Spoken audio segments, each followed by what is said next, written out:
Hello मेरे प्यारे students, I hope so कि आप लोग सब बढ़िया होंगे। ट्रिग्नोमेट्री का जो कोर्स था उसका मोस्ट प्रोबेबली ये आखिरी लेक्चर, और आज के लेक्चर में, आज के क्लास में हम लोग हाइट एंड डिस्टेंस से जो भी प्रीवियस ईयर क्वेश्चंस आया है उन सारे को सॉल्व करेंगे। आपको एक बेसिक आइडिया मिलेगा कि प्रीवियस ईयर में किस तरीके का क्वेश्चन पूछा जाता है, एज वेल एज हर एक क्वेश्चन में एक नया कॉन्सेप्ट अप्लाई होगा और वो कॉन्सेप्ट भी आपको समझ में आएगा, जिससे कि बाकी अगर कोई और तरीके का भी क्वेश्चन आएगा तो आप इन सब कॉन्सेप्ट्स को लगाकर बना पाओगे। ठीक है, तो आज मोस्टली हम लोग करने वाले हैं सारा प्रीवियस ईयर क्वेश्चंस। जो भी कॉन्सेप्ट इस चैप्टर के लिए जरूरी था वो मैंने पिछले क्लास में, पिछले वीडियो में मैंने बता दिया था। अगर आप ये पहला वीडियो देख रहे हो ट्रिग्नोमेट्री का, तो याद रहे कि माध्यमिक ट्रिग्नोमेट्री का पूरा कंप्लीट कोर्स हमने डाला है यूट्यूब पे। ओके, तो आप उस पूरे कोर्स को फॉलो करें स्टार्टिंग से लेकर एंड तक, ताकि आप पूरा ट्रिग्नोमेट्री अच्छे से समझ जाएं। Concept of measurement of angle से लेकर हाइट एंड डिस्टेंस तक कोई भी आपका टॉपिक या कोई भी कॉन्सेप्ट आपका बाकी ना बचे। ओके, स्टार्ट करते हैं। आज सबसे पहला क्वेश्चन जो हम लोगों को करना है वो ये रहा। स्टार्ट हो जाइए पेन और कॉपी लेकर। तो क्वेश्चन क्या पूछ रहा है हम लोगों से? क्वेश्चन पूछ रहा है कि if the angle of depression from a lighthouse of two ships situated in the same line with the lighthouse are 60 degree and 30 degree, and if the nearer ship is 150 meter away from the lighthouse, then find the distance of the other ship from the lighthouse। कहना क्या चाह रहा है? देखिए, एक light house है, तो इस तरीके से बना देते हैं हम लोग। एक लाइट हाउस है, ठीक है। अच्छा, दो शिप है, दोनों शिप सिचुएटेड है सेम लाइन में। तो मान लेते हैं एक शिप यहाँ पे होगा और एक शिप यहाँ पे होगा, दोनों शिप सेम लाइन में सिचुएटेड है। ओके, ये आपका तीनों चीज सेम लाइन में है, यानी कि लाइट हाउस का जो ये बॉटम पॉइंट है और ये फर्स्ट शिप है और ये सेकंड शिप है, ठीक है। उसके बाद ये बोला जा रहा है कि if the angle of depression from the lighthouse of two ships situated in the same line with the lighthouse are 60 degree and 30 degree. तो एंगल ऑफ डिप्रेशन हमें यहाँ पे दे रखा है। तो पहले वाले के लिए एंगल ऑफ डिप्रेशन हमें दे रखा है 60 डिग्री, दूसरे वाले के लिए हमें एंगल ऑफ डिप्रेशन दे रखा है 30 डिग्री। तो एंगल ऑफ डिप्रेशन कैसे फ्रेम करते हैं भैया? तो देखो, ये हमारा हो गया हॉरिजॉन्टल लाइन। ओके, यहां से जो एंगल बनेगा उसको हम लोग क्या कहेंगे? एंगल ऑफ डिप्रेशन कहेंगे। देखो अभी दिखाता हूं एक सेकंड में। यहां पे हम लोग एक कलर लेते हैं। ये वाला जो एंगल है, ये एंगल ऑफ डिप्रेशन है किसके लिए? सेकंड के लिए, दैट इज 30 डिग्री, ठीक है। वहीं पे अगर एक और एंगल देखें हम लोग, ये वाला, तो ये वाला जो बड़ा एंगल आपको दिख रहा है, ये वाला, एक सेकेंड, इतना बड़ा नहीं होगा, यहां से लेकर यहां तक सिर्फ, ठीक है, यहां से यहां तक ये जो एंगल आपको दिख रहा है, ये एंगल ऑफ डिप्रेशन है फर्स्ट वाले के लिए, which is 60 degree.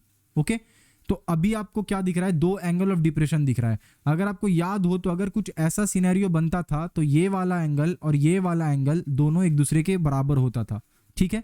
Same case अगर यहां पे हम लोग देखें तो हमें क्या दिख रहा है कि ये वाला जो 30 डिग्री एंगल बन रहा है, तो ये भी एंगल जो है वो क्या होगा? 30 डिग्री ही बनेगा। ओके, अगर ये वाला 60 डिग्री एंगल बन रहा है तो ये वाला एंगल भी क्या होगा? 60 डिग्री ही बनेगा। क्लियर है यहाँ पे? तो अब तक बात धीरे धीरे हम लोगों को समझ आ रहा है। इसके बाद एक चीज बोला है कि 150 metre, the nearer ship is 150 metre away from the lighthouse. तो नियरर शिप यानी जो शिप नजदीक है वो ये 150 मीटर दूर है किससे? लाइट हाउस से। तो मतलब यहाँ पे ये वाला लेंथ हमें दे रखा है, ठीक है। Then find the distance of the other ship from the lighthouse. तो आपको ये वाला डिस्टेंस पता करना है कितना होगा। ओके, कैसे करेंगे? तो सबसे पहले तो ये जो एक्स्ट्रा मैंने डायग्राम बनाया आपको समझाने के लिए, ऑल्टरनेट एंगल या समथिंग इसको बोलते हैं, तो इसको जो मैंने अभी बनाया तो उसको हटा देते हैं, उसके बाद नेमिंग कर देते हैं सारा। तो ये हमारा हो गया A, this one is B, C and D, ठीक है यहाँ तक। अब आगे देखते हैं हम लोग। सबसे पहले हमें क्या करना होगा? दोनों ट्राइंगल में कॉमन साइड ढूंढना पड़ेगा। तो दोनों ट्राइंगल में अगर हम लोग कॉमन साइड ढूंढे तो हमें दिख रहा है कि ए बी जो है वो आपका कॉमन साइड है दोनों ट्राइंगल में। या ट्राइंगल ए बी सी के बारे में बात करूं या ए बी डी के बारे में बात करूं, दोनों में। तो अगर हम लोग यहाँ पे लिखें इन ट्राइंगल, अच्छा कैसे क्वेश्चन को करना है शुरुआत वो मैंने आपको पिछले क्लास में समझाया था, किस तरीके से आपको एग्जाम में अगर क्वेश्चन आता है तो कैसे पूरा लिखना है सजाकर, वो मैंने आपको बता दिया है। ओके, यहाँ पे मैं डायरेक्टली कर रहा हूँ। इन ट्राइंगल ए बी सी, यानी कि ए बी सी ट्राइंगल में क्या होगा? A B upon B C is equals to क्या हो जाएगा हमारा? tan 60। ओके, कैसे हो रहा है भैया? तो ए बी हमारा परपेंडिकुलर है, बी सी हमारा बेस है, परपेंडिकुलर बाई बेस tan होता है। कौन से एंगल के रिस्पेक्ट में ले रहे हैं? 60 डिग्री, इसीलिए tan 60 हो गया। ए बी की जगह पे ए बी ही लिखूंगा, लेकिन बी सी की जगह पे हम लोग क्या लिखेंगे? बी सी की जगह पे हम लोग लिखेंगे 150। और ये tan 60 कितना है भाई? तो tan 60 √3 होता है। तो ये हमारा निकल गया ए बी का लेंथ, पहला चीज। ओके, अब हम लोग चलते हैं दूसरे वाले ट्राइंगल में। इसको थोड़ा साइड कर लेते हैं। ये हो गया साइड। दूसरे वाले ट्रायंगल में हम लोग चलते हैं और दूसरे वाले ट्रायंगल में हम लोग क्या करेंगे, in triangle A B D. अब ए बी डी ट्राइंगल में अगर हम लोग देखें तो हम लोगों को ए बी का लेंथ पता है और हमें एक एंगल पता है। पता क्या करना है हमें, ये वाला चीज यानी कि बी डी हमें पता करना है। तो हम लोग क्या लिख सकते हैं यहाँ पे, हम लोग लिख सकते हैं B D upon A B is equals to, क्या हो जाएगा, बी डी हमारा हो गया बेस, ए बी हो गया परपेंडिकुलर, यानी कि कॉट 30 डिग्री हो जाएगा। ठीक है, यानी B D is equals to, A B का वैल्यू कितना है भैया, ए बी का वैल्यू है 150 √3। ओके, और कॉट 30 का वैल्यू कितना होता है, √3। इसका मतलब B D is equals to कितना हो गया हमारा, 450 हो गया। ठीक है, तो ये आपका हो गया आंसर। वापिस इस क्वेश्चन को मैं पूरा अच्छे से दोहरा देता हूं। देखो, एक लाइट हाउस है, कोई भी एक लाइट हाउस का मतलब सिंपली ये समझो कि एक बड़ा सा ऐसा पिलर है, उसके ऊपर लाइट लगा हुआ है, कुछ इस तरीके से आप समझो। ओके, और वो आपका समुद्र के आसपास कहीं पे भी आप समझो वो चीज़ लगा हुआ है। मेन कंसर्न हमारा ये नहीं है कि कौन कहाँ है, नहीं है। मेन चीज़ यहाँ पे ये ध्यान देना है कि 2 शिप है और वो 2 शिप और जो लाइट हाउस है उसका फुट यानी उसका बेस, तीनों एक ही लाइन में लाई कर रहा है। ठीक है, बढ़िया। मान लो लाइट हाउस पे एक आदमी खड़ा है, वो आदमी पहले शिप को जब देख रहा है तो एंगल ऑफ डिप्रेशन बना रहा है कितना, 60 डिग्री बना रहा है। ठीक है, वही आदमी जब दूसरे शिप को देख रहा है तो एंगल ऑफ डिप्रेशन कितना बना रहा है, 30 डिग्री बना रहा है। और डेटा ये है कि लाइट हाउस का जो बेस है और पहला जो शिप है उन दोनों के बीच का डिस्टेंस कितना है, 150 मीटर है। बस इतना डेटा दिया हुआ है आपको। आपको यहाँ पे एक कॉन्सेप्ट लगाना है। देखो, जो एंगल ऑफ डिप्रेशन होता है वही एंगल ऑफ एलिवेशन बन जाता है। ठीक है, इस पॉइंट से अगर हम लोग देखेंगे तो एंगल ऑफ एलिवेशन वही बन जाता है। कैसे, वो आपका ये वाला ऑल्टरनेट एंगल के कारण इस तरीके से बनता है, क्योंकि ये जेड के तरह बन रहा है, तो जो वाला ये एंगल जितना होगा, अगर ये थीटा है तो ये एंगल भी थीटा ही होगा।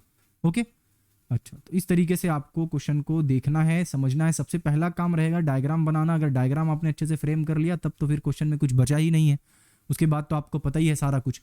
ओके, नाउ जो नेक्स्ट क्वेश्चन है हमारा, उसमें क्या बोला है कि the length of shadow of a post become 3 metre smaller when the angle of elevation of sun increases from 45 degree to 60 degree, find the height of the post. क्या ये रहा है, सिंपली ये समझो आप यहाँ पे कि एक ये पोस्ट है, उस पोस्ट का शैडो का लेंथ, ठीक है ना, पहले तो इतना बड़ा था जबकि एंगल ऑफ एलिवेशन कितना था, 45 डिग्री था। ठीक है, किस चीज का, सन का। ओके, लेकिन जैसे ही एंगल ऑफ एलिवेशन सन का चेंज होकर 60 डिग्री हो जाता है तो ये जो शैडो का लेंथ है अब 3 मीटर कम हो गया, यानी ये इतना कम हो गया, अब सिर्फ शैडो का लेंथ इतना बचा। ठीक है, बढ़िया। लेकिन एंगल वहां पे अभी कितना फ्रेम हो रहा है, अब एंगल जो है वो 60 डिग्री फ्रेम हो रहा है। बस ये आपका एग्जैक्टली दिया हुआ है इस क्वेश्चन में। ठीक है, जो अभी डायग्राम बना है एग्जैक्टली वही आपको क्वेश्चन में बोला है। तो हम लोग क्या करेंगे, हम लोग यहाँ पे नेमिंग कर देंगे A B C and D. कर दिया हम लोगों ने नेमिंग, हाँ हो गया। ओके, हमें निकालना क्या है, find the height of the post, यानी ए बी हमें निकालना है। राइट जी भैया। ओके, अब क्या करते हैं हम लोग यहाँ पे, देखो फटाफट से एकदम शॉर्ट तरीके से इसको बनाते हैं। In triangle A D B, अगर ए डी बी ट्राइंगल को आप देखेंगे तो यहाँ पे आपको क्या दिख रहा है कि अगर हम लोग A B upon 3 plus B C कर दें, 3 प्लस बी सी क्या है भाई, तो ये जो पूरा लेंथ है ये एक्चुअल में क्या है, 3 इधर और ये वाला लेंथ कितना है, बी सी, तो 3 प्लस बी सी हुआ ना, वही मैंने यहाँ पे लिखा 3 प्लस बी सी। तो ए बी मेरा परपेंडिकुलर है, 3 प्लस बी सी मेरा बेस है, किस एंगल के रिस्पेक्ट में, 45 डिग्री के रिस्पेक्ट में। यहाँ तक ठीक है। ओके, और A B is equals to, A B is equals to मेरा क्या हो गया यहाँ पे, A B is equals to मेरा हो गया 3 प्लस बी सी। ऐसा क्यों, क्योंकि tan 45 का वैल्यू होता है 1। ओके, देयरफॉर यहां से हम लोग BC का वैल्यू निकालेंगे। ठीक है, तो BC का वैल्यू हमें क्या निकलेगा, ये देखो BC का वैल्यू हमें निकलेगा AB माइनस 3। ये हो गया हमारा इक्वेशन 1। यहां तक आपको समझ आ गया है, बहुत अच्छा। इसको साइड कर लेते थोड़ा सा, और उसके बाद हम लोग आगे का करते हैं। तो अब अगर आप देखोगे नेक्स्ट क्या करेंगे हम लोग, तो अब हम लोग लेंगे triangle A, in triangle A B C. ठीक है, अब ट्राइंगल हम लोग चेंज करते हैं। इस ट्राइंगल में अगर मैं लिखूं A B upon B C, तो वो कितना हो जाएगा, A B upon B C tan 60 के बराबर हो जाएगा। यहां तक ठीक है। A B is equals to क्या हो जाएगा हमारा, बी सी tan 60 कितना होता है, √3, और A B is equals to कितना हो जाएगा, BC का वैल्यू हमने निकाल ही लिया है। क्या निकाला है BC का वैल्यू? BC का वैल्यू हमने निकाला है AB -3, पुट कर देते हैं उसको यहाँ पे, √3 को ऐसे ही रहने देते हैं। अब क्या करेंगे भाई, अब सिंपली मल्टीप्लाई करके वहां पे खोल देंगे, यानी कि ये हो जाएगा √3 AB और ये हो जाएगा -3 √3। ओके, और AB को एक साइड कर लेते हैं और जो न्यूमेरिकल वैल्यू है उसको एक साइड कर लेते हैं। क्या आएगा, √3 AB -AB is equals to 3 √3। ये आ गया हमारा। क्या किया हमने, -3 √3 को लेफ्ट हैंड में भेज दिया और AB को हमने राइट हैंड में ले लिया। ठीक है, अब यहाँ पे अगर आप ध्यान से देखें तो आपको क्वेश्चन में कुछ बोला है। क्वेश्चन में बोला है कि आप √3 का वैल्यू 1.732 ले लें, तो हम लोग ले लेते हैं 1.732 ले लेते हैं AB। ओके, -AB, और यहाँ पे अगर हम लोग 3 को मल्टीप्लाई करेंगे कितने से, 1.3 इंटू 1.732 से। यहाँ तक समझ आ गया? ओके, नेक्स्ट स्लाइड में चलते हैं। तो अभी जो हम लोगों ने लिखा वो यहाँ पे हमने वापस ले आया। अभी इसको हम लोग क्या लिख सकते हैं, 0.732 AB लिख सकते हैं। हाँ बिल्कुल, क्योंकि हमने माइनस कर दिया सिंपली। ठीक है, और यहाँ पे आपका इसको ऐसे ही रहने देते हैं, 1.732 इसी तरीके से रहने देते हैं। अब यहाँ पे हम लोग AB को कैलकुलेट कर सकते हैं। हाँ बिल्कुल कैलकुलेट कर सकते हैं। क्या होगा, 3 इंटू 1.732 डिवाइडेड बाई क्या होगा हमारा, डिवाइडेड बाई 0.732 हो जाएगा। फटाफट से इसको कैलकुलेट कर लीजिए कितना आ रहा है। तो हो गया 3 इंटू 1.732 डिवाइडेड बाई 0.732। डिवाइड करने पे आपको 7.09 के आसपास वैल्यू मिल रहा होगा। 7.09 के आसपास आपको वैल्यू मिल रहा होगा। ठीक है, तो ये हो गया आपका अप्रॉक्सीमेट वैल्यू। ये क्या है, मीटर में, तो मीटर में ये आपका निकल गया AB। AB क्या है हमारा, AB बेसिकली आपका हाइट ऑफ द पोस्ट है। ठीक है, तो जब भी इस तरीके का क्वेश्चन रहे तो कैसे करेंगे, देखो हमने क्या किया, वो वाला ट्रायंगल लिया जिस ट्रायंगल में हमें पूरा डेटा दिया हुआ नहीं था। ठीक है, लेकिन उस ट्रायंगल में एक पार्ट ऐसा था जो कि दूसरे ट्रायंगल का हिस्सा था। जैसे कि हमने जब बड़ा वाला ट्रायंगल लिया तो उसमें ये वाला जो पोर्शन है यानी BC जो पोर्शन है वो दूसरे ट्रायंगल का एक छोटा सा हिस्सा था। तो हम लोग क्या कर रहे हैं कि बड़े वाले ट्रायंगल को लेकर वो जो छोटा ट्रायंगल का एक हिस्सा है उसका वैल्यू निकाल ले रहे हैं, जो कि देखो यहाँ पे निकला। और जब छोटे वाले ट्रायंगल को हम लोग सॉल्व करने जा रहे हैं तो वहां पे उस वैल्यू को पुट कर दे रहे हैं और हमें जो डिजायर्ड वैल्यू है, जिस चीज का आंसर चाहिए था, वो हम लोगों को वहां से मिल जा रहा है। ओके, बढ़ते हैं अगले क्वेश्चन की तरफ। अगला क्वेश्चन हमको क्या पूछ रहा है, थोड़ा ये देख लेते हैं। नेक्स्ट क्वेश्चन बोल रहा है क्या man standing on a railway bridge 35 metre high. एक आदमी है जो कि रेलवे ब्रिज पे खड़ा है, 35 मीटर ऊंचाई पे है। ठीक है ना, observes the engine of a train at an angle of depression 30 degree. 30 degree पे वो क्या कर रहा है, एंगल ऑफ, एक इंजन को वो ऑब्जर्व कर रहा है angle of depression of 30 degree पे। बट आफ्टर 2 सेकंड, 2 सेकंड बाद क्या होता है, वो ऑब्जर्व करता है इंजन को at an angle of depression 45 degree. 2 second बाद एंगल ऑफ डिप्रेशन चेंज होकर 45 डिग्री हो जाता है ऑन द अदर साइड, लेकिन इस बार ब्रिज के उस पार चला गया है। ठीक है ना, मतलब आप कुछ सीन समझ रहे हो, कुछ इस तरीके का ब्रिज होगा ऐसा, यहाँ पे आदमी खड़ा होगा, पहले ट्रेन इधर से आ रहा होगा तो वो उसने इधर थोड़ा झांका, 2 सेकंड बाद फिर ट्रेन इधर, मतलब ब्रिज के इस पार से निकला तो फिर उसने इधर झांका। समझ रहे हो, ऐसा सीन यहाँ पे चल रहा है। तो इसको हटाते हैं, थोड़ा सा हट गया। ओके, तो यहाँ पे हमें पता चला कि 2 सेकंड के बाद वो ऑब्जर्व कर रहा है इंजन को at an angle of depression 45 degree पे on the other side of the bridge. Okay, हमें ट्रेन का स्पीड पता करना है कि ट्रेन कितने स्पीड से चल रहा है। कैसे करेंगे भैया ये चीज, देखो मान लेते हैं आदमी इस पॉइंट पे खड़ा होगा, ये बेसिकली ब्रिज के ऊपर एक पॉइंट है, उसने ट्रेन को पहले यहाँ देखा होगा। ठीक है, तो ट्रेन को यहाँ देखा होगा तो एंगल ऑफ डिप्रेशन क्या होगा, ये वाला एंगल ऑफ डिप्रेशन वहां पे क्रिएट कर रहा होगा। ठीक है, मान लेते हैं जो एंगल ऑफ डिप्रेशन क्रिएट हो रहा है यहाँ पे 30 डिग्री क्रिएट हो गया। ठीक है, हमें दिया हुआ है। 2 सेकंड के बाद वो जो ट्रेन है वो चलते गया चलते गया चलते गया चलते गया चलते गया, अब इधर आ गया। ठीक है, जैसे ही इधर आया तो वो जब उसको देखने लगा, एक सेकेंड थोड़ा डायग्राम को और अच्छे से बनाते हैं। ट्रेन जो है वो मान लो कुछ देर बाद यहाँ पहुंच गया। ठीक है, अब जब वो नीचे देख रहा है तो यहाँ पे जो एंगल ऑफ डिप्रेशन क्रिएट हो रहा है वो बन रहा है 45 डिग्री। ठीक है, वो आदमी कितने ऊंचाई पे खड़ा है, यानी ब्रिज का ऊंचाई कितना है, ब्रिज का ऊंचाई आपका है टोटल 35 मीटर। बस ये डेटा आपका क्वेश्चन में दिया हुआ, और आपको पता ही है कि ये वाला जो एंगल यहाँ पे क्रिएट हो रहा है वही ये वाला भी एंगल होगा, और ये जो एंगल यहाँ पे क्रिएट हो रहा है वही ये वाला भी एंगल होगा। तो यहाँ पे 45 लिख दो सिंपली, और यहाँ पे आप लिख दो 30 डिग्री। क्लियर है यहाँ तक। हमें क्या पता करना है, हमें पता करना है कि ट्रेन का स्पीड कितना है। स्पीड कैसे पता करेंगे, हमें ये पता है कि ए से लेकर बी तक जाने में जो उसको टाइम लगा है दैट इज 2 सेकेंड, यानी 2 सेकेंड में वहां पहुंचा है। लेकिन हमको ये नहीं पता है कि कितना डिस्टेंस ट्रेवल किया है वो ए से लेकर बी तक, तो हम डिस्टेंस निकाल लेंगे और डिस्टेंस बाई टाइम करेंगे, स्पीड पता चल जाएगा। पहले नेमिंग कर देते हैं, ए बी सी डी कर देते हैं, ठीक है। अब दोनों ट्राइंगल को अलग अलग लेते हैं और एक ट्राइंगल से ए डी निकालेंगे, दूसरे ट्राइंगल से बी डी निकालेंगे, दोनों को प्लस करके हम लोग ए बी निकालेंगे, ठीक है। देखो कैसे हम लोग लिखेंगे, let me change the colour first. हम लोग यहाँ पे लिखेंगे in triangle A C D, यानी ट्राइंगल ए सी डी में क्या हो रहा है कि A D upon C D is equals to cot 45। यहाँ तक ठीक है। हम लोग ए डी का वैल्यू निकाल लेते हैं easy, A D is equals to cot 45 मतलब 1, यानी कि A D is equals to C D. C D का वैल्यू कितना है 35 मीटर, तो हम लोग लिख दिया 35 मीटर, हो गया ओके। दूसरा चीज क्या है हमारा, इन ट्राइंगल, क्या है ट्राइंगल ये सी डी बी। तो इन ट्राइंगल सी डी बी हमें क्या दिख रहा है कि अगर हम लोग D B upon C D करें तो जो वैल्यू आएगा that will be cot 30, okay. Cot 30 का मतलब कितना होता है √3, यानी कि D B is equals to क्या हो जाएगा 35 √3 मीटर। यहां तक तो एकदम क्लियर हो गया होगा, कोई कंफ्यूजन नहीं होना चाहिए। अब आगे बढ़ते हैं हम लोग, आगे क्या करेंगे, आगे हम लोग निकालेंगे ए बी। तो A B is equals to क्या है हमारा, A B is equals to A D plus D B है, यही है ना। हाँ भैया, ए बी का वैल्यू आपने क्या निकाला है 35 प्लस डी बी का वैल्यू आपने क्या निकाला है 35 √3 निकाला है, यही निकला है। तो इतना मीटर हमारा हो गया ए बी का लेंथ।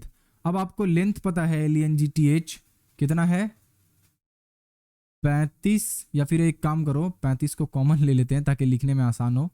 35 को आपने कॉमन ले लिया, अंदर क्या बचा 1 + √3, ओके। इतना मीटर आपका लेंथ है, यानी कि 2 सेकंड के अंदर वो जो ट्रेन है वो इतना दूरी तय किया, और आपको टाइम पता है कितना है 2 सेकंड, ठीक है। आप आराम से यहाँ से स्पीड निकाल सकते हो, बिल्कुल निकाल सकते हैं। क्या लिखेंगे स्पीड में, डिस्टेंस बाई टाइम। डिस्टेंस मेरा कितना है 35, 1 + √3 डिवाइडेड बाई 2 कर देना है, बात खत्म।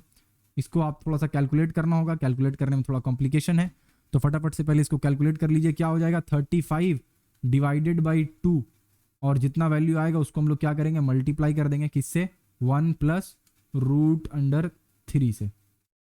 तो मिला जुलाकर 47.8 आ रहा है, ओके। मैंने तो कैलकुलेटर से फटाफट से कर दिया, आपको बिना कैलकुलेटर का करना पड़ेगा। तो 47.8 मीटर पर सेकेंड ये आपका निकल गया इसका स्पीड, ठीक है, समझ आ गया। तो जब भी स्पीड वगैरह निकालने का क्वेश्चन आए तो आपको सिंपली ध्यान देना ये होगा कि कितना डिस्टेंस वो ट्रैवल किया है, मुझे बेसिकली ये निकालना है, ठीक है। टाइम ऑलरेडी क्वेश्चन में दिया रहेगा, उसके बाद आप आराम से जो है वो आगे का काम कर सकते हो। बढ़ते हैं अगले क्वेश्चन की तरफ। अगला क्वेश्चन हमसे क्या पूछ रहा है देख लेते हैं। नेक्स्ट क्वेश्चन का यहाँ पे लिखते हैं सोल्यूशन। नेक्स्ट क्वेश्चन में ये बोल रहा है कि from a quay of a river 600 metre wide, okay, 2 boats start in 2 different directions to reach the opposite side of the river। कहना ये चाह रहा है कि रिवर के एक साइड से, एक किनारे से, मान लो इस किनारे से 2 बोट जो है वो निकला है, ठीक है ना, दूसरे किनारे तक पहुंचने के लिए। बहुत अच्छी बात है। एक बोट जो निकला है वो कुछ ऐसा गया है, वो क्या कर रहा है इस वाले के साथ कितना डिग्री एंगल बना, the first boat moves with N angle of 30 degree with this bank. तो इस बैंक के साथ वो 30 डिग्री एंगल बनाकर निकल गया, ठीक है। 2 बोट यहां से निकला है, याद रखना। और दूसरा जो है वो क्या बोल रहा है, the second boat moves making an angle 90 degree with the direction of the first boat. यानी दूसरा बोट जो निकला है वो कुछ इस तरीके से निकला है, और वो 90 डिग्री एंगल बना रहा है किसके साथ, फर्स्ट वाले बोट के डायरेक्शन के साथ। यानी ये वाला आपका दे रखा है 90 डिग्री। यहां तक क्लियर है, ओके। अब देखो, अगर ऐसा कुछ सिनेरियो आपको दिख रहा है, ऐसा कुछ कि ये वाला मेरा 30 डिग्री है, ये मेरा 90 डिग्री है, तो ये वाला कितना होगा, आपको पता है कि 90 + 30 ये दोनों मिलाकर जितना आएगा उसको 180 से हम लोग बेसिकली माइनस करेंगे। क्यों, क्योंकि ये जो टोटल एंगल है ये 180 है, और हमें बचा हुआ एंगल ये निकालना है। तो जो बाकी एंगल है उसको प्लस करके 180 से माइनस करेंगे तो ये वाला एंगल निकल जाएगा हमारा, ओके। तो 180 - 90 + 30 9 3 12 120, 180 - 120 मेरा कितना हो जाएगा 60 डिग्री। यानी कि ये वाला जो एंगल हम लोगों का निकलेगा that will B 60 degree, okay, बढ़िया। तो यहाँ पे हम लोग इजीली लिख सकते हैं कि ये वाला जो एंगल हमारा है वो 60 डिग्री बन रहा है, ठीक है, ओके। अब एक चीज अगर और ध्यान दे आप, तो क्या बोला है कि from a quay of a river 600 metre wide, यानी कि रिवर का जो चौड़ाई है वो हमें दे रखा है। रिवर का चौड़ाई कितना दे रखा है कि ये हमारा 600 मीटर चौड़ा रिवर है, ये दे रखा है। और आपको अब तक पता चली गया होगा कि ये जो एंगल है 30, वही यहाँ पे भी होगा 30। ये जो एंगल ऊपर 60 बन रहा है वही यहाँ पे भी होगा 60। आपसे क्या बोला है कि what will be the distance between the two boats when both of them reach other side. यानी जब दूसरे साइड पे दोनों पहुंच जाएगा तो उन दोनों के बीच का डिस्टेंस क्या होगा, यही आपसे पूछा है। एग्जैक्ट सेम क्वेश्चन अभी थोड़ी देर पहले हम लोगों ने किया है, ये वाला क्वेश्चन एग्जैक्टली देखो, डायग्राम भी सेम है, सब कुछ सेम है, खाली यहाँ पे एक स्टेप और करना था। वो स्टेप क्या था कि डिस्टेंस निकालने के बाद स्पीड निकालना था। यहाँ पे सिर्फ आपको डिस्टेंस निकालना है। तो ये क्वेश्चन मैं नहीं करता हूँ, छोड़ देता हूँ। यहाँ पे मैं लिख देता हूँ ए, ये हो गया बी, ये हो गया सी, ये हो गया डी। आप लोगों को निकालना है length of LENGTH, length of BD निकालना है, ठीक है। बस ये आपको सॉल्व करना है खुद से। एग्जैक्टली मैंने डायग्राम बना दिया है और सारा जो पैटर्न है वो पिछले वाला क्वेश्चन की तरह ही है, आराम से इसको आप बना लोगे। अब बढ़ते हैं क्वेश्चन नंबर 5 की तरफ और पढ़ते हैं कि क्या लिख रखा है क्वेश्चन नंबर 5 में। लिखा है कि the length of the flag post at the roof of a 3-storied building is 3.6 metre. The angles of elevation of the top and foot of the post are 50 degree and 45 degree respectively from a point on the road. Find the height of the building. कहना ये चाह रहा है ये कि मान लो एक building है, ओके, और उस बिल्डिंग के ऊपर एक फ्लैग लगा हुआ है, ठीक है। उस बिल्डिंग के ऊपर एक फ्लैग लगा हुआ है, या फिर फ्लैग पोस्ट का मतलब हो गया वो खंभा जिसपे झंडा जो है, फ्लैग जो है वो बंधाता है, ठीक है। तो मान लो ये फ्लैग पोस्ट है, ओके। अगला चीज ये हमें बता रखा है यहाँ पे कि ये जो फ्लैग पोस्ट है वो एक्चुअल में 3.6 मीटर इसका लेंथ है, ठीक है। The angle of elevation of the top and foot of the post are 50 degree and 45 degree respectively from a point on the road। तो रोड के ऊपर बिल्डिंग भी है और रोड ही के ऊपर एक पॉइंट है, ओके। रोड के ऊपर बिल्डिंग भी है और रोड के ऊपर ही एक पॉइंट है। उस पॉइंट से अगर हम लोग इसके बॉटम पार्ट को देखते हैं, यानी कि foot of the flag post को देखते हैं, तो एक एंगल बनता है जो कि है आपका 45 डिग्री, ठीक है। और उसी बॉटम प्लेस से अगर हम लोग, यानी इसी पॉइंट से अगर हम लोग उसके टॉप को देखते हैं, इसी पॉइंट से अगर हम लोग उसके टॉप को देखते हैं, तो क्या एंगल बन रहा होता है, तो एंगल बन रहा होता है 50 डिग्री, ठीक है। तो यहाँ पे आपको इतना सारा डेटा क्वेश्चन में दिया हुआ है। अब याद हो अगर आपको, तो एग्जैक्टली इसी तरीके का क्वेश्चन हमने थोड़ी देर पहले किया था। पहले तो हम लोग एक काम करते हैं, सबका नेम दे देते हैं। तो ये हो गया ए, ये वाला पॉइंट हमारा हो गया बी, ये वाला पॉइंट हमारा हो गया सी। अच्छा एक बात और, आपको ये इतना बड़ा बिल्डिंग ड्रॉ करने की जरूरत नहीं है, जस्ट ये स्ट्रेट लाइन एक ड्रॉ करना है, बात खत्म, ओके। अब यहाँ पे देखिए हमसे पूछा क्या है, हमसे ये पूछा है कि find the height of the building, यानी कि हमसे ये वाला लेंथ पूछ रखा है कि ये लेंथ क्या होगा। मान लेते हैं कुछ पल के लिए कि ये वाला लेंथ हमारा x है, ठीक है। ये लेंथ हम लोग थोड़ी देर के लिए मान लेते हैं x है। ये वाला जो पॉइंट है इसको हम लोग मान लेते हैं d है। अब अगर आपको ध्यान हो तो एक क्वेश्चन हमने सॉल्व किया था, ये रहा वो क्वेश्चन, ओके। नहीं ये नहीं, ये वाला क्वेश्चन है शायद, हाँ ये रहा वो क्वेश्चन। एग्जैक्टली उसी तरीके का क्वेश्चन है जो कि हमने अभी थोड़ी देर पहले किया है, ये वाला क्वेश्चन नंबर 2, और यही तरीके का क्वेश्चन वहां पे भी हम लोगों को दिख रहा है, ओके। तो इस क्वेश्चन को पहले अच्छे से एक बार आप देख लीजिए कि किस तरीके से इसको सॉल्व किया गया है। इसके बाद फिर हम लोग वापस से यहाँ पे आ जाते हैं। यहाँ पे एक चीज अगर देखें तो हमसे पूछा क्या था, हमसे पूछा था find the height of the post. यहाँ पे हम लोगों को ये वाला चीज पूछा था, यानी AB के बारे में। लेकिन अभी जो क्वेश्चन हम लोग देख रहे हैं उसमें हम लोगों को ये BC के बारे में पूछा है, ठीक है। तो देखते हैं हम लोग कैसे इसको सॉल्व करेंगे, आइए। तो सबसे पहले हम लोग क्या करेंगे, यहाँ पे 2 ट्राइंगल हम लोगों को दिख रहा है, तो हम लोग लिखेंगे इन ट्राइंगल AB और D। यानी अगर आप छोटे वाले ट्राइंगल को देखो ABD, तो इसमें क्या हो रहा है हमारा कि AB/X, ये आपका नीचे वाला बेस AB हो गया और ये X जो है वो बेसिकली BD हो गया। यानी कि बेस बाई परपेंडिकुलर क्या होता है हमारा, कॉट होता है। कॉट कितना होगा यहाँ पे, कॉट 45 डिग्री होगा, ठीक है। तो यहां से हमें पता चला कि जो AB है वो बेसिकली किसके बराबर है, हमारा X के बराबर है, ठीक है, ओके। अब यहाँ पे दूसरा वाला कंडीशन देखते हैं, यानी कि इन ट्राइंगल ABC, यानी बड़े वाले ट्राइंगल में अगर हम लोग देखें तो यहाँ पे अगर AB/3.6 + x लिखते हैं, भैया 3.6 + x क्यों लिख रहे हो आप, क्योंकि ए बी अपॉन हम लोग क्या लिख रहे हैं, बी सी, और बी सी क्या है हमारा, ये वाला साइड भी है यानी एक्स भी है, साथ ही साथ ये वाला भी है यानी कि 3.6 भी है, तो एक्स प्लस 3.6, ओके, इसीलिए ये लिख रहे हैं। तो इज इक्वल्स टू क्या हो जाएगा हमारा, ए बी बेस था और वो परपेंडिकुलर है, यानी यहाँ पे हो जाएगा हमारा कॉट, क्या हो जाएगा, कॉट 50 डिग्री। ठीक है, यहाँ तक बढ़िया। लेकिन अगर आप देखें तो हम लोगों को दिया हुआ क्या है, tan 50 डिग्री दिया हुआ है, तो cot 50 डिग्री क्या हो जाएगा, 1/1.2। अगर हमें tan थीटा दिया हुआ है तो cot थीटा क्या होगा, 1/cot थीटा होता है tan थीटा। ठीक है, मतलब अगर हमें tan थीटा का वैल्यू कुछ दे रखा है, उसका रेसिप्रोकल करेंगे तो हमें cot थीटा का वैल्यू पता चल जाएगा, यानी कि cot theta is equals to 1/tan theta होता है। तो इसका मतलब क्या हुआ कि हम लोग लिख सकते हैं कि A B is equals to 3.6 plus x divided by 1.2। यहां तक एकदम क्लियर है आपको? ओके, कैसे हुआ भैया ये, तो हमने cot 50 का वैल्यू डाला, देखो यहाँ पे tan 50 का वैल्यू बोला है 1.2, तो cot 50 का वैल्यू क्या हो गया, 1/1.2, और ये जो 3.6 प्लस एक्स था वो 1 से मल्टीप्लाई होकर 3.6 प्लस एक्स ही रह जाएगा।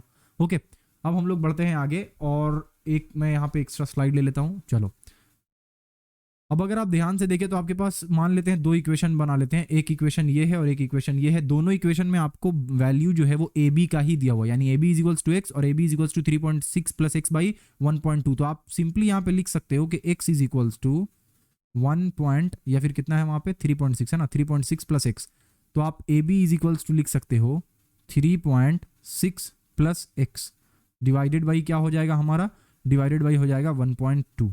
ओके, बढ़िया।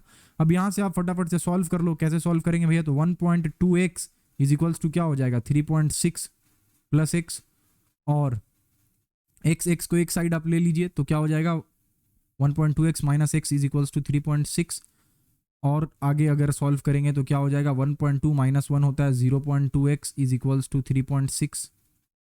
ओके, तो x इज इक्वल्स टू हम लोगों का क्या निकल गया, x इज इक्वल्स टू निकल गया 3.6 डिवाइडेड बाई 0.6, यानी कि x इज इक्वल्स टू हम लोगों को मिला है 18 मीटर। ओके, तो इस तरीके से हम लोगों ने यहाँ पे क्वेश्चन को सॉल्व किया। अगर आपको ध्यान हो तो पिछले वाले जो पिछला वाला क्वेश्चन था उसमें हम लोगों ने थोड़ा सा दूसरा चीज अप्लाई किया था, ये वाले क्वेश्चन में दूसरा चीज अप्लाई कर रहे हैं। कारण ये है कि पिछले क्वेश्चन में हम लोगों का माना कि स्ट्रक्चर सेम था, लेकिन वहां पे कुछ और पूछ रखा था, यहाँ पे कुछ और पूछ रखा है, इसीलिए हम लोग अलग तरीके से किए। उस तरीके से भी करते तो भी आता, लेकिन शायद थोड़ा कॉम्प्लिकेटेड हो जाता। ठीक है, तो ये हो गया हमारा 5वां क्वेश्चन। अब बढ़ते हैं नेक्स्ट क्वेश्चन की तरफ, दैट इज क्वेश्चन नंबर 6। इसमें क्या पूछा है, थोड़ा सा अच्छे से देखना इस क्वेश्चन को, ठीक है, थोड़ा कॉम्प्लिकेटेड आपको लग सकता है। इस क्वेश्चन में बोला है कि if the angle of elevation of a cloud from a point h metres above a lake is alpha and the angle of depression of its reflection in the lake is beta, prove that the distance of the cloud from the point of observation is 2h sec alpha by tan beta minus tan alpha। ये question में पूछा है। ठीक है, तो पहले तो हम लोग डायग्राम बनाने का कोशिश करते हैं। देखो, पहले हमें एक लेक चाहिए, तो मान लो ये एक लेक है। ठीक है, क्वेश्चन में अगली बार क्या बोला है, लेक के बाद बोला है कि if the angle of elevation of a cloud from a point h metre above the lake, यानी लेक से h मीटर अबव एक पॉइंट है। मान लो ये पॉइंट वो है जो कि लेक से h मीटर ऊंचा है। ठीक है ना, लेक से क्या है, h मीटर ऊंचा है, तो ये मान लो h है। बढ़िया।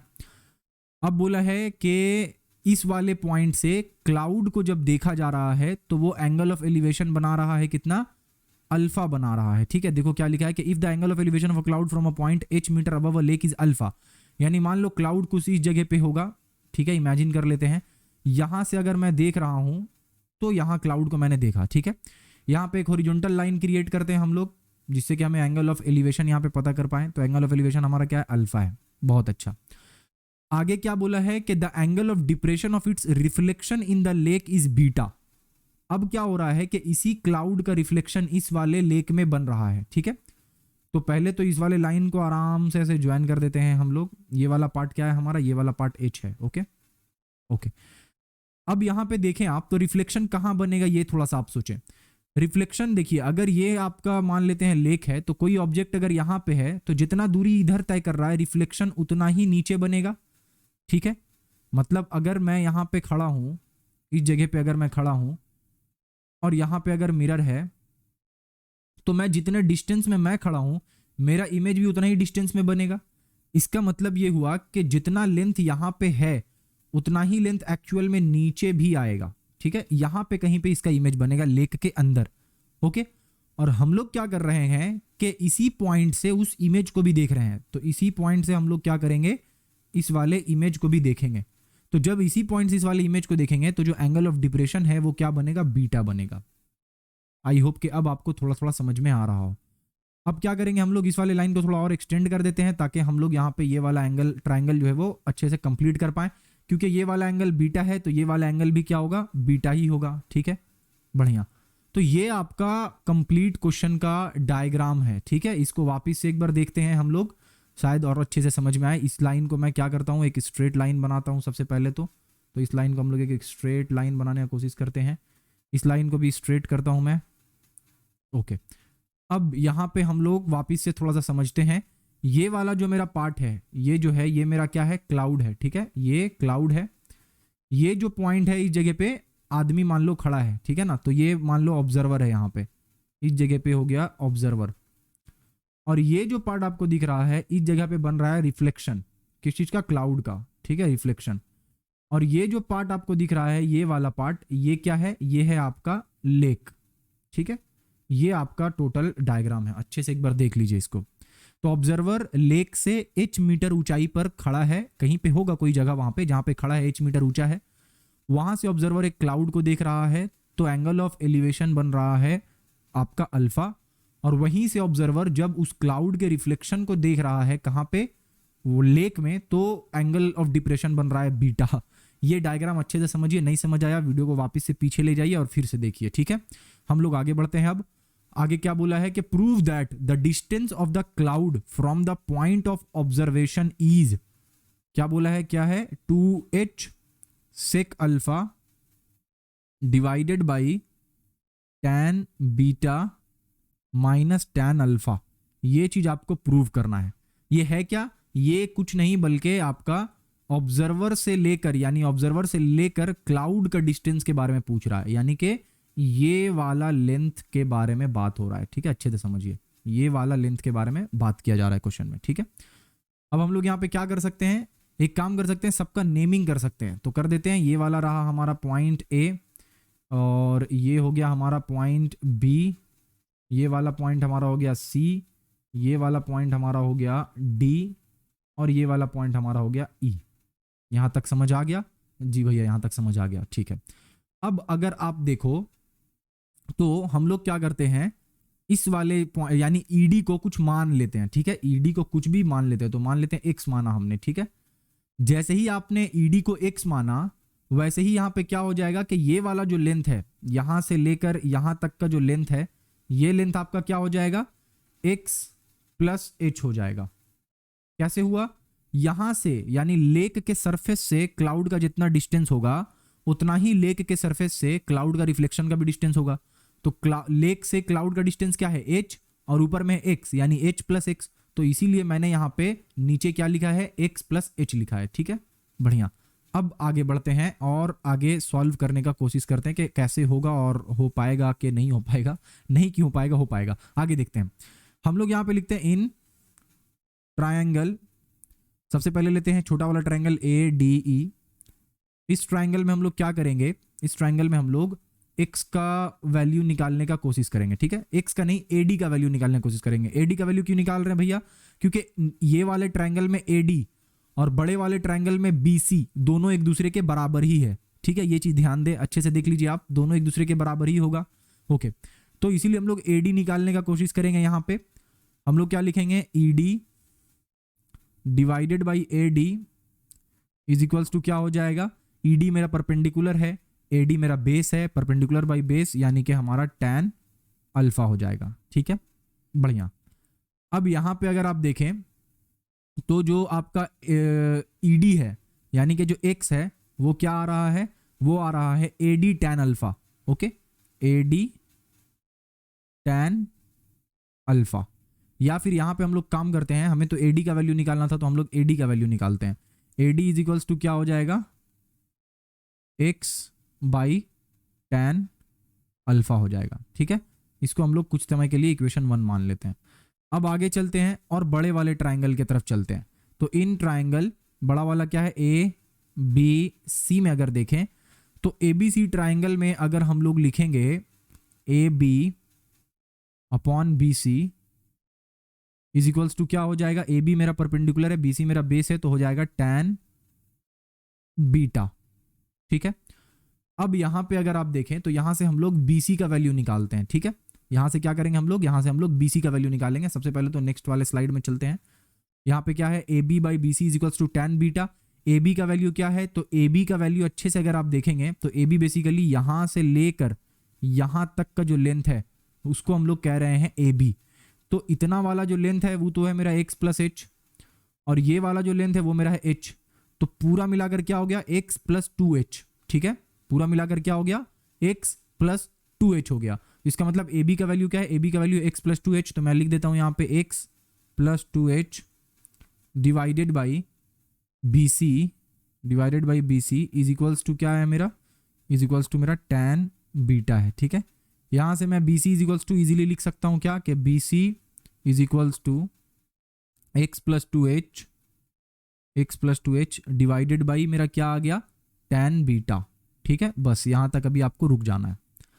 अब हम लोगों को इसको इक्वेशन नंबर 2 मान लेना है। ठीक है, यहां तक क्लियर है, हाँ भैया यहां तक तो क्लियर है।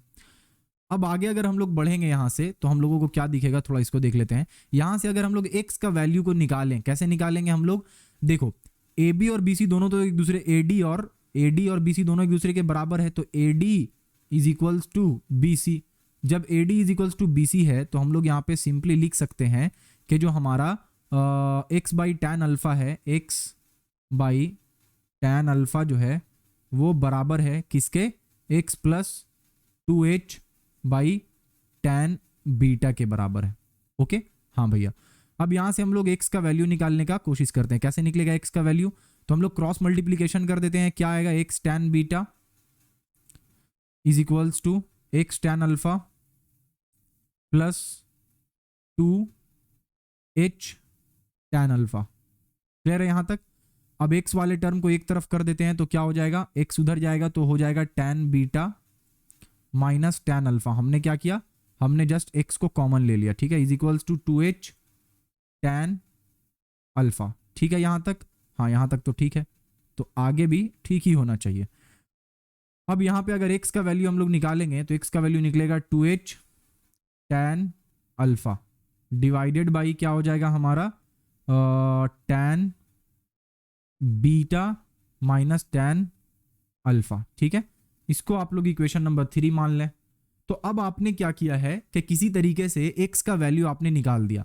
हमें निकालना क्या है, हमें निकालना है ए ई। ठीक है, हमको निकालना है ए ई, और ए डी के हेल्प से हम लोग ए ई निकालेंगे। देखो कैसे निकालेंगे अभी बताता हूं। क्वेश्चन में ध्यान से देखेंगे अगर आप तो आपको एक टर्म दिखेगा, वो है सेक थीटा। ठीक है, यानी सेक अल्फा है। ठीक है, तो सेक अल्फा कब आता है, सेक अल्फा आता है आपका हाइपोटेनियस बाई बेस करने से। ये सेक अल्फा इस तरीके से आता है। ठीक है, तो हम लोग यहाँ पे हाइपोटेनियस बाई बेस करेंगे कौन से ट्राइंगल में, जिस ट्राइंगल से हम लोगों को डिजायर्ड जो हमारा रिक्वायर्ड आंसर है वो कौन से ट्राइंगल से मिलेगा, ट्राइंगल ए डी ई से मिलेगा। ए डी ई में तो ए ई साइड है ना, और ए ई साइड का लेंथ ही हमें पता करना है।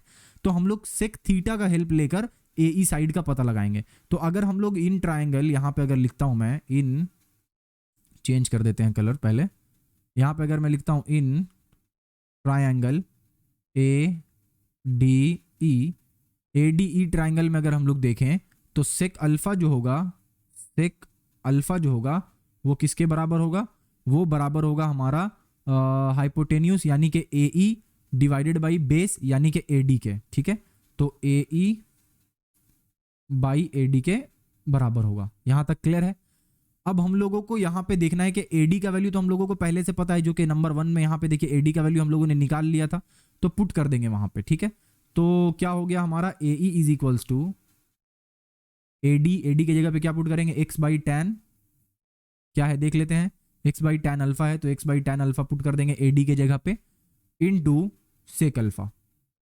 ठीक है, जस्ट हमने क्या किया, एडी को लेफ्ट हैंड में भेज दिया। ओके, और A E is equals to, अब यहां पे हम लोग क्या करेंगे, सेक अल्फा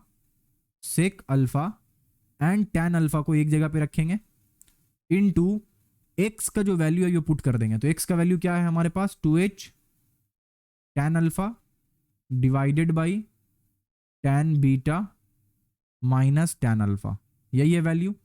अब अगर आप देखें तो क्या होगा यहाँ पे, ये और ये कट गया हमारा, ठीक है। और अब जो हमारे पास AE बचा वो क्या बच गया, 2H sec alpha divided by tan beta minus tan alpha. और अब हम लोग मैच करके देखते हैं कि क्या वही आया जो हमसे पूछा गया था। तो देखिए आप, वही पूछा गया था 2H sec alpha divided by tan beta minus tan alpha.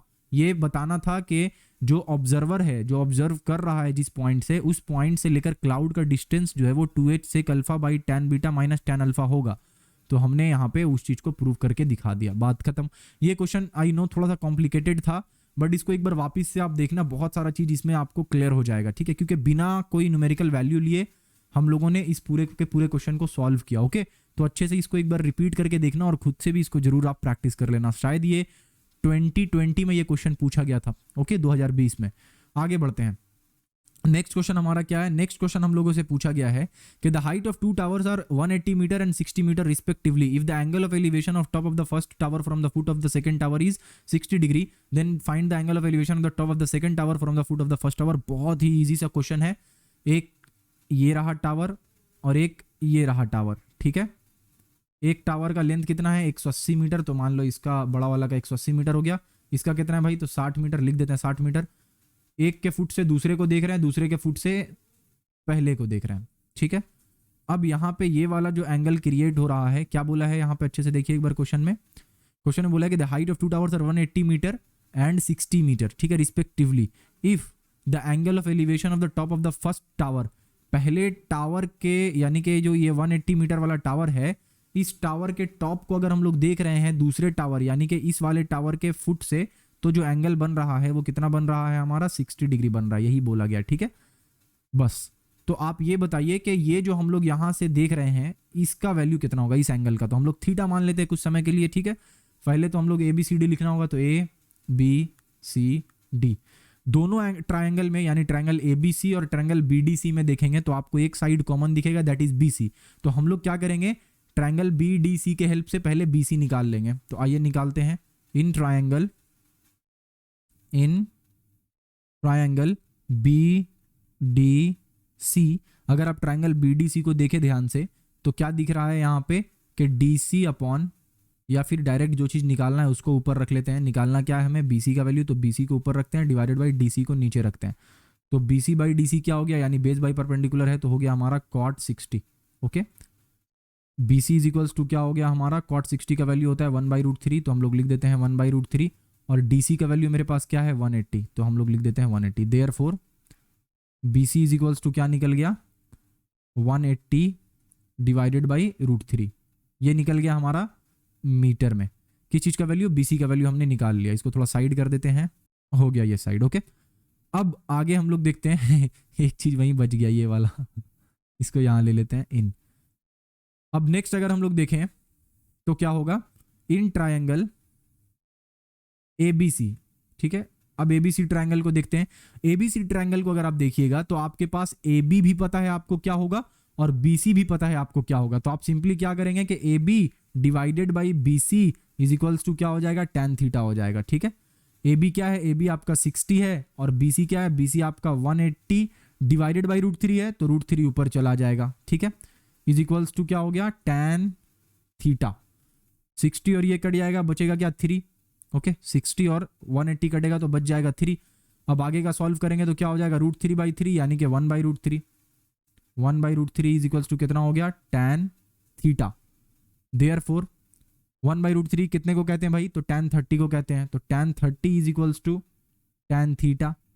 और इसका मतलब हुआ कि जो थीटा हमारा है, यहां से अगर देखेंगे तो क्या निकलेगा, theta is equals to 30 degree, बात खत्म। ये वाला एकदम सिंपल क्वेश्चन था, लेकिन ये भी 2022 का ही क्वेश्चन था, और ये वाला थोड़ा कॉम्प्लिकेटेड था, ये भी 2022 का ही क्वेश्चन था शायद, ओके ओके। आई होप कि आपको लगभग जितना भी कंफ्यूजन, जितना भी डाउट हुआ होगा अब तक ट्रिग्नोमेट्री में, या जो भी डर या प्रॉब्लम हुआ होगा आपको ट्रिग्नोमेट्री को पढ़ने से पहले, चैप्टर को देख कर या कहीं पे और आपने पढ़ा हो तो कुछ प्रॉब्लम वगैरह हुआ हो, वो सब इस कोर्स के थ्रू आपका कंप्लीटली सॉल्व हो गया हो। अगर आपका कंप्लीटली सॉल्व नहीं हुआ है, अभी भी कोई डाउट अगर बचा हुआ है या कोई कॉन्सेप्ट ऐसा है जो आपको समझ में नहीं आ रहा है, कमेंट सेक्शन खुला हुआ है, जाइए जाकर लिखिए कि भैया मुझे ये चीज़ समझ में नहीं आ रहा है। ओके, अगर ज़रूरत पड़ा तो एक और डाउट वाला वीडियो लेकर आएंगे जिसमें आप लोगों का जितना भी डाउट हुआ है उन सारे को कवर अप कर देंगे उस वीडियो में और ट्रिग्नोमेट्री कोर्स को कंप्लीट करेंगे। अदरवाइज अगर आपका सारा डाउट्स वगैरह कंप्लीट हो गया है, सब कुछ समझ आ गया है, तो यही हमारा ट्रिग्नोमेट्री कोर्स का आखिरी लेक्चर था। उम्मीद करता हूं कि आप लोगों को ये ट्रिग्नोमेट्री कोर्स का जो सीरीज चला था उससे बहुत ज़्यादा हेल्प मिला हो। चैनल को सब्सक्राइब कर लीजिए और अपने दोस्तों से भी सब्सक्राइब करवा लीजिए, जिससे कि हमें लगे कि हाँ जो काम हो रहा है वो आप लोगों के लिए हेल्पफुल है और आप लोग जो है वो प्रॉपर सपोर्ट कर रहे हैं, क्योंकि आप लोगों को इससे बेनिफिट हो रहा है। इसी के साथ मिलते हैं नेक्स्ट क्लास में, तब तक ये अपना ढेर सारा ख्याल रखें। Thank you.